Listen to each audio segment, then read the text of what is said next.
اعوذ باللہ السمیع العلیم من الشیطان الرجیم بسم اللہ الرحمن الرحیم۔ سورۃ الانفال کے لیکچر چل رہے ہیں جی، اور آج پڑھیں گے آیت نمبر 65 سے، 8ویں سورہ 10واں پارہ آیت نمبر 65 سے۔ خطیب صاحب اس کو پڑھیے۔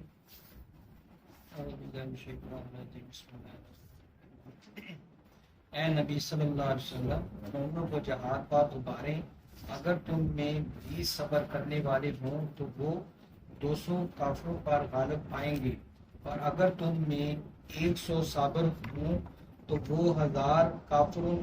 پر غالب آئیں گے، اس لیے کہ وہ لوگ کچھ بھی سمجھ نہیں رکھتے۔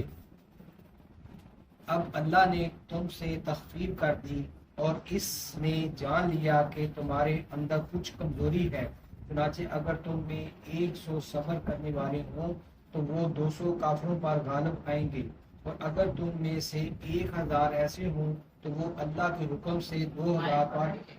غالب آئیں گے۔ پڑھتے دیکھیے اور اگر تم میں سے 1000 ایسے ہوں تو وہ اللہ کے حکم سے 2000 پر غالب آئیں گے، اور اللہ صبر کرنے والوں کے ساتھ ہے۔ کسی نبی کے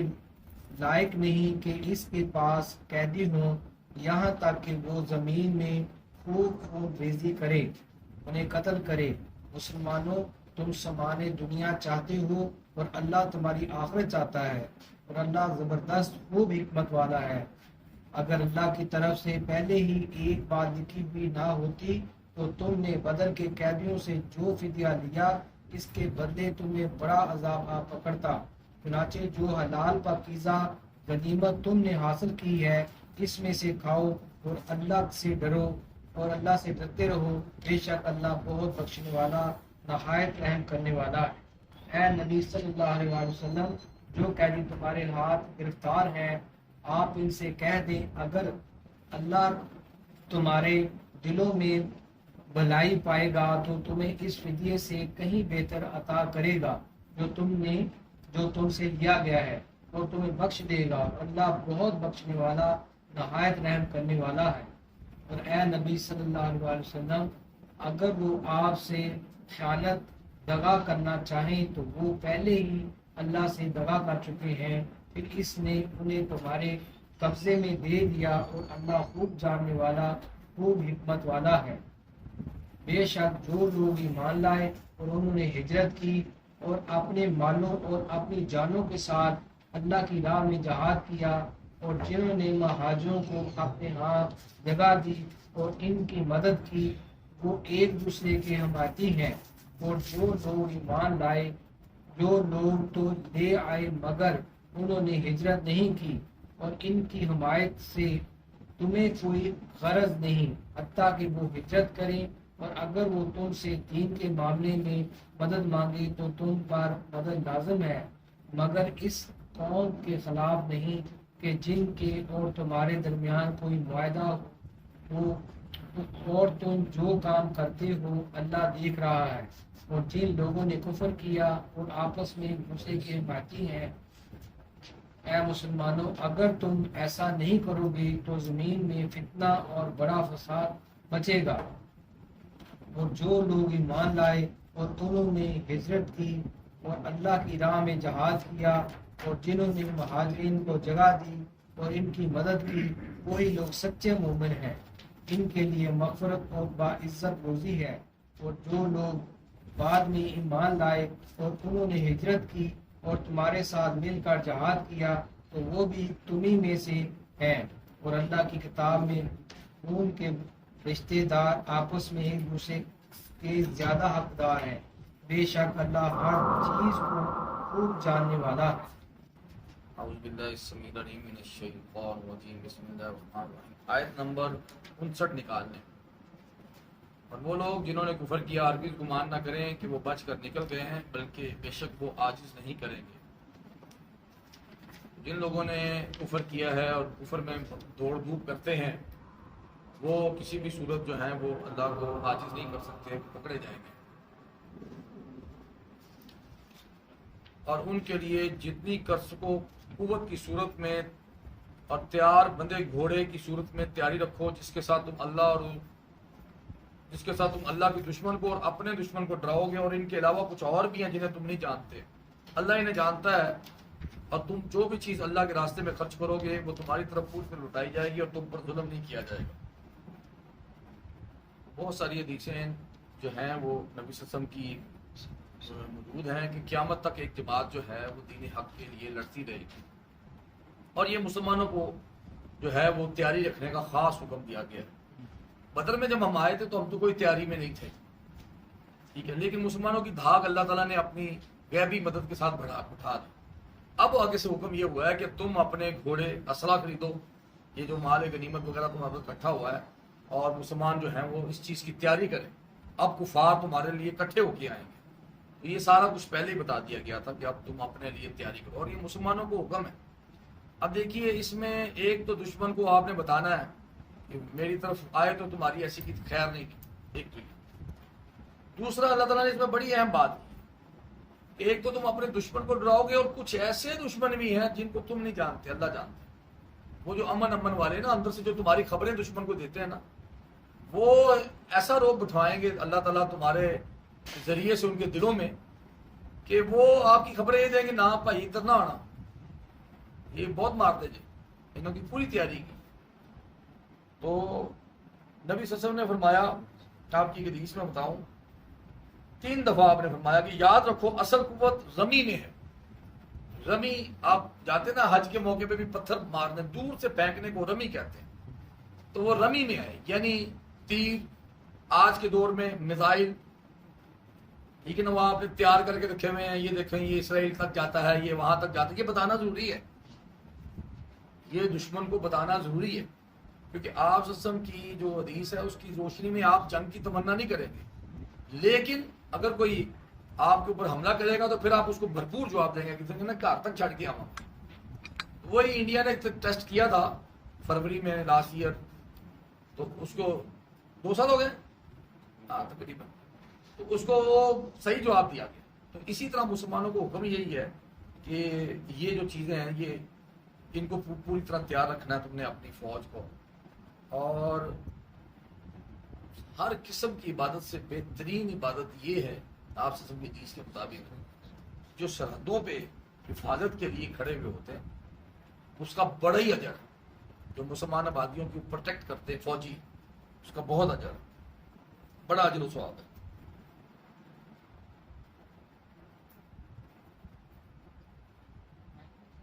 عبداللہ جریر بن عبداللہ رضی اللہ تعالیٰ عنہ رسول اللہ صلی اللہ علیہ وآلہ وسلم سے بیان کرتے ہیں کہ آپ نے فرمایا یہ گھوڑے اور ان کی پیشانیوں میں قیامت کے دن تک خیر باندھ دی گئی، یعنی گھوڑے جو ہے ایک طرف دور سے پھینکنے کا حکم آپ تربیت کر رہے ہیں، اور دوسری طرف گھوڑوں، آج کے دور میں آپ کہہ رہے ہیں ٹینک جس پہ سوار بیٹھ کے جا کے اٹیک کرتا ہے، تو ان میں قیامت تک کے لیے خیر باندھی گئی ہے، اور اس میں بڑا اجر بھی ہے اور غنیمت بھی ہے، یعنی آپ کو اس کے ساتھ جو ہے وہ اجر بھی ملے گا جب آپ جنگ میں جائیں گے، اور وہاں پہ پھر 2 حصے گھوڑے کو بھی ملتے ہیں، جو آپ کی تقسیم ہم نے آپ کو بتائی تھی۔ اور جنگ کے راستے میں جتنا بھی خرچ کرو گے وہ پوری قوت کے ساتھ اللہ تعالیٰ کہتے ہیں کہ وہ آپ کی طرف سے لٹایا جائے گا، تم پر ظلم نہیں کیا جائے گا، اس کا اجر و ثواب۔ اور اگر وہ صلح کی طرف مائل ہو تو تو بھی صلح کی طرف مائل ہو جا، اور اللہ پر بھروسہ کر، بے شک اللہ سب کچھ سننے والا، سب کچھ جاننے والا۔ یعنی بڑا کلیئر ہے کہ ہم جنگ نہیں چاہتے، لیکن اگر آپ سازشوں سے باز نہیں آئیں گے تو پھر ہم چھوڑیں گے نہیں آپ کو، ٹھیک ہے نا۔ لیکن اگر آپ کہتے ہیں کہ اتنے عرصے کے لیے ہم بھی صلح میں رہیں، آپ بھی صلح میں رہیں، تو کوئی اس میں اجازت ہے۔ اور اگر وہ ارادہ کریں کہ تجھے دھوکہ دیں تو بے شک اللہ تجھے کافی ہے، وہی ہے جس نے تجھے اپنی مدد کے ساتھ اور ایمان والوں کے ساتھ قوت بخشی، اور ان کے دلوں کے درمیان الفت ڈال دی۔ اگر تو زمین میں جو کچھ ہے سب کچھ خرچ کر دیتا تو ان کے دلوں میں الفت نہ ڈالتا، لیکن اللہ نے ان کے درمیان الفت ڈال دی، بے شک وہ سب پر غالب کمال حکمت والا ہے۔ اے نبی صلی اللہ علیہ وسلم تجھے اللہ کافی ہے، اور ان ایمان والوں کو بھی جو تیرے پیچھے چلے۔ یہ ایسی آیت ہے قرآن مجید میں کہ دیکھیے اللہ تعالیٰ نے کلیئر آ کٹ آپ کو بتایا ہے کہ آپ محبت نہیں خرید سکتے، آپ جو کسی کے دل میں آپ کے لیے اچھا جذبہ ہے وہ آپ نہیں خرید سکتے. ساری دنیا کا مال خرچ کر کے بھی آپ کسی کی محبت نہیں لے سکتے. اور یہ کیسی محبت ہے کہ ایک کافر ہو اور جیسے وہ اسلام قبول کرے تو وہ آپ کا اتنا پیارا بھائی بن جائے کہ آپ دونوں ایک دوسرے کے لیے جان دینے کے لیے تیار ہوں، مال دینے کے لیے تیار ہوں. ایون اگر کسی کے پاس 2 بیویاں ہیں تو وہ کہتا ہے تو میری ایک بیوی پسند کر لے، جس کو کہتا ہے میں طلاق دیتا ہوں. اس حد تک جانا، یہ اللہ تعالیٰ کا یہ ایک کمال حکمت ہے، ایک غیبی معجزہ ہے کہ دلوں میں ایسی، جانتے بھی نہیں تھے. مکے میں رہتے آپ لوگ اور کوئی بہت بڑے تاجر نہیں، کوئی بہت بڑے سیٹ نہیں، مفلوق الحال ہماری حالت. 75 بندے نبی صلی اللہ علیہ وسلم کے ساتھ آئے اجڑے، اور ان کو مدینہ والوں نے چوم چاٹ کے رکھا. کیسی محبت پیدا کر دی گئی. تو آج بھی مسلمان دیکھیے، فلسطین میں کچھ ہوتا ہے، ادھر دل میں کچھ ہوتا ہے، کشمیر میں کچھ ہوتا ہے، ادھر دل میں کچھ ہوتا ہے. تو یہ مسلمانوں کی محبت آپس میں، یہ اسلام اتنا پیارا دین، اتنا خیر والا دین کہ جو اسلام میں داخل ہوتا چلا جاتا ہے تو وہ آپس میں ایک دوسرے کے لیے ایک اللہ تعالیٰ کی غیبی مدد کے ساتھ ایسی محبت ان کے دل میں اللہ تعالیٰ ڈال دیتا ہے کہ وہ ایک جسم بن جاتے ہیں سارے. تو یہ اللہ تعالیٰ نے یہاں وضاحت دی. کاش، اور یہ اس میں کاش میں نے اس لیے کہا کہ ہمارے ان چند مفاد پرست مولوی حضرات نے اس پیارے دین کے ٹکڑے کر دیے. اور کیا ہوا کہ انہوں نے ایسے اختلاف پیدا کیے جو بیسیکلی شیطانوں کا کام ہے کہ مسلمانوں کو توڑ کے رکھ دیں. آج بھی میں یہ سمجھتا ہوں جو عام عوام الناس ہے ان کو اگر ان کے اس قسم کے دشمنان اسلام ٹائپ کے لیکچرز نہ دیے جائیں، ان کو ابھارا نہ جائے گروہ بندی کے اوپر، فرقوں کے اندر کہ ہم مسلمان ہیں باقی سارے کافر ہیں، تو آج بھی یہ مسلمان سارے آپس میں بھائی بھائی، ایک دوسرے کے لیے جان دینے کے لیے بھی تیار. میں ان سے اچھی توقع ہی رکھتا ہوں. لیکن ہوا کیا کہ ایک نے اپنا فرقہ بنایا، کسی نے بھی، اس نے کہا میں صحیح ہوں باقی سارے کافر، اور قرآن سے دور کر دیا اور پیارے نبی صلی اللہ علیہ وآلہ وسلم کی احادیث سے دور کر دیا. یہ محبت جو اللہ تعالیٰ نے ڈالی یہ اس وجہ سے تھی کہ وہ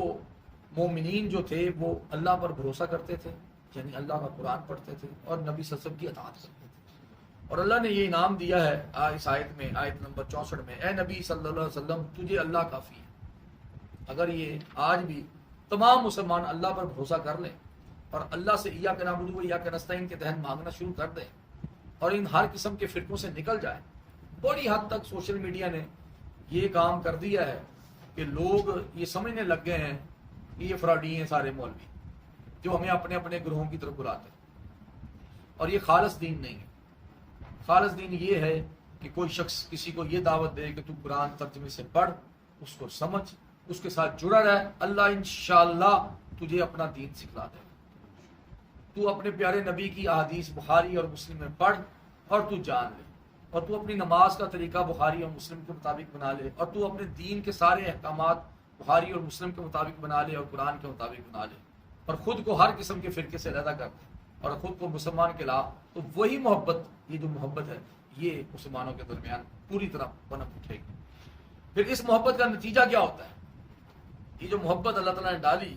اللہ سے خالص محبت کرتے ہوئے جب آپس میں بھی محبت رکھتے ہیں تو اس کا نتیجہ کیا آتا ہے، اس کا رزلٹ کیا آتا ہے؟ وہ یہ ہے نبی صلی اللہ علیہ وسلم ایمان والوں کو لڑائی پر ابھارے، اگر تم میں سے 20 صبر کرنے والے ہوں گے تو وہ 200 پر غالب آئیں گے. جتنا خالص دین ہوگا، جیسے جو لوگ نبی صلی اللہ علیہ وسلم کے ساتھ مدینے کی مکے کی مشکلات کو عبور کر کے مدینے آئے، وہ اس قدر مضبوط تھے تو وہ ایک 10 پہ بھاری تھا، ٹھیک ہے نا. اور اگر تم میں سے ایک 100 ہوں گے تو وہ 1000 پر غالب آ جائیں گے. اور کئی دفعہ ہوا، کئی جنگیں ایسی بھی ہیں مسلمانوں کی تعداد بہت کم تھی اور مسلمانوں نے جیسے بدر کے علاوہ بھی کئی جنگوں میں ایسے بھی تھے جہاں تعداد کم تھی اور مسلمان غالب آئے. اور کوئی ایسی بھی جنگ ہے کہ جہاں مسلمانوں کی تعداد زیادہ تھی تو انہوں نے اپنی تعداد میں فرق کیا اور وہاں مار پڑی. ٹھیک ہے، تو یہ ہے کہ جب آپ کی تعداد کم ہوتی ہے تو آپ اللہ پر بھروسہ کرتے ہوئے میدان میں نکلیں گے تو آپ کو مارنی پڑتی، پھر اللہ کی مدد ساتھ ہوتی ہے. یہ اس لیے کہ بے شک وہ ایسے لوگ ہیں جو سمجھتے نہیں.